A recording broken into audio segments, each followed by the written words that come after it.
Անցյալ դարի 70-ականներին դպրոցներում անցկացվում էին փայլակ և արծվիկ ռազմամարզական խաղերը։ Դրանք մեծ դերակատարություն են ունեցել դպրոցականների ռազմահայրենասիրական դաստիարակությունը պատշաճ մակարդակի վրա պահելու հարցում։ Արդյունքը արցախյան գոյամարտի փառավոր էջերն են։ Փայլակում, իսկ հետո նաև արծվիկում թրծված պատանիները հետագայում դարձան հայրենիքի լավագույն պաշտպաններ։ Փայլակն է, որ ծնում է արծվիկներ, իսկ հետո նաև զինվորներ։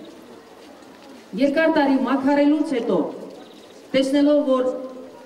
ոչ մի գերատեսչություն այդ մասին մտածել չի ուզում,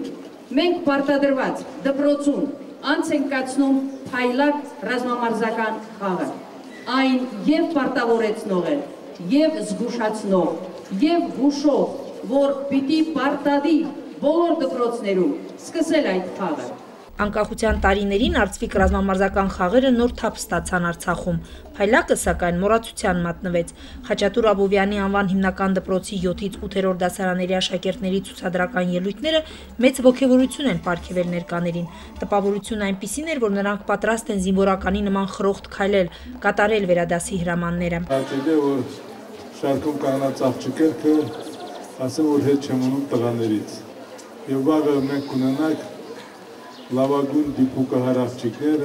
այս պահին էլ մենք ունենք հայոց զինված ուժերում դիպուկահարներ։ Կրթության և գիտության նախարարը համակարծիք է, որ փայլակ ռազմամարզական միջոցառումը անհրաժեշտ է վերականգնել։ Այսօրվա ձեր ցուցանիշները հաշվի առնելով, մենք համապատասխան խումբ կձևավորենք եւ կանոնակարգ կմշակենք ու հետագայում մենք արդեն կդարձնենք որպես պարտադիր ռազմամարզական մրցութաձև բոլոր հանրակրթական դպրոցների համար։ Գոհար Ռուստամյան, Աշոտ Գասպարյան, օր։